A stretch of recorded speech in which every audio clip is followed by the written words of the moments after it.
J'ai découvert que rien dans la vie ne vaut la peine si on ne prend pas de risques. Rien. Nelson Mandela a dit « Vous ne trouverez pas de passion en jouant les petits. Pour vous contenter d'une vie qui est inférieure à celle que vous êtes capable de vivre. » Maintenant, je suis sûr que dans vos expériences à l'école, dans vos candidatures à l'université, dans le choix de votre matière principale, de ce que vous avez décidé de faire dans la vie, je suis sûr qu'il y a des gens qui vous ont dit de vous assurer d'avoir quelque chose sur quoi vous appuyer, de vous assurer d'avoir un plan B. Mais je n'ai jamais compris ce concept. Avoir quelque chose sur quoi se rabattre. Si je dois tomber, je ne veux pas me rabattre sur autre chose que ma foi. Je veux tomber en avant. Je me suis dit qu'au moins de cette façon, je verrai ce que je vais frapper.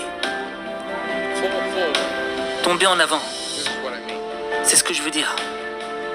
Reggie Jackson a frappé 2600 fois dans sa carrière. Le plus grand nombre de l'histoire du baseball. Mais on n'entend pas parler des frappes. Les gens se souviennent uniquement des home runs. Tomber en avant. Thomas Edison a mené 1000 expériences ratées. Le saviez-vous? Je ne le savais pas. Parce que la 1001e était l'ampoule. Tomber en avant.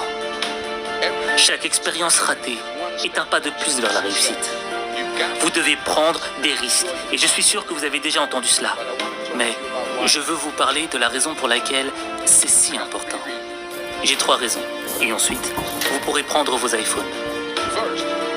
D'abord, vous allez échouer à un moment donné de votre vie. Acceptez-le.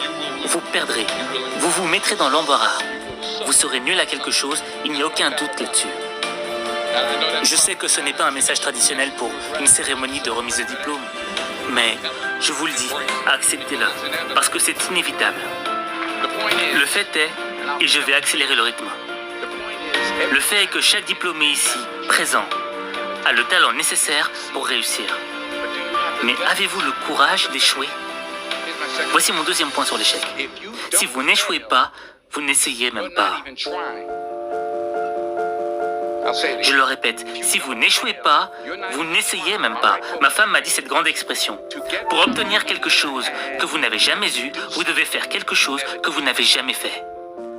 Vous avez beaucoup investi dans votre éducation. Et les gens ont investi en vous. Et laissez-moi vous dire que le monde a besoin de vos talents. Je suis rentré d'Afrique il y a 2 jours. Donc je divague un peu, c'est à cause du décalage horaire. Je viens de rentrer d'Afrique du Sud. C'est un beau pays. Mais il y avait des endroits où la pauvreté était terrible. La pauvreté qui a besoin d'aide. Et l'Afrique n'est que la partie émergée de l'iceberg. Le Moyen-Orient a besoin de vous. Le Japon a besoin de vous. L'Alabama a besoin de vous. Le Tennessee a besoin de vous. La Louisiane a besoin de vous. Philadelphie a besoin de vous.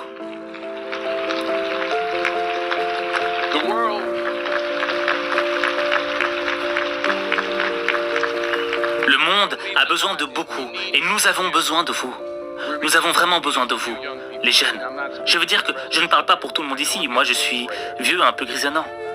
Nous avons besoin de vous, les jeunes. Parce que souvenez-vous, il faut vous lancer. Il faut donner tout ce que vous avez. Que ce soit votre temps, votre talent, vos prières ou vos trésors. Parce que n'oubliez pas que vous ne verrez jamais un camion derrière un corbillard.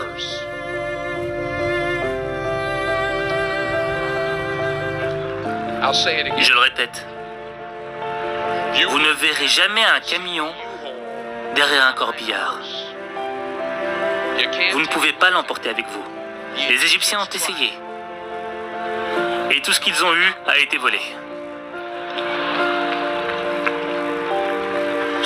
La question est donc de savoir ce que vous allez faire avec ce que vous avez. Je ne parle pas de combien vous avez. Certains d'entre vous sont des hommes d'affaires, certains d'entre vous sont des théologiens, des infirmières, des sociologues, certains d'entre vous ont de l'argent, certains d'entre vous ont de la patience, certains d'entre vous ont de la gentillesse, certains d'entre vous ont de l'amour, certains d'entre vous ont de longues souffrances. Quoi qu'il en soit, quel que soit votre don, qu'allez-vous faire de ce que vous avez?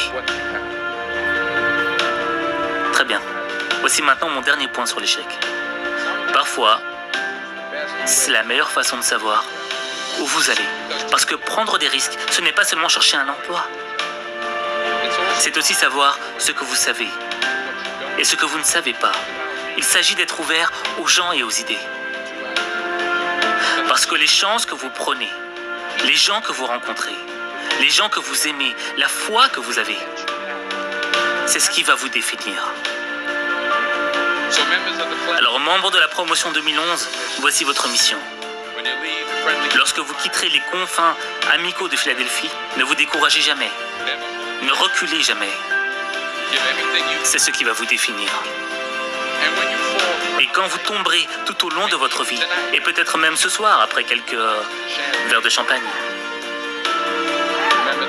souvenez-vous de ceci. Tombez en avant.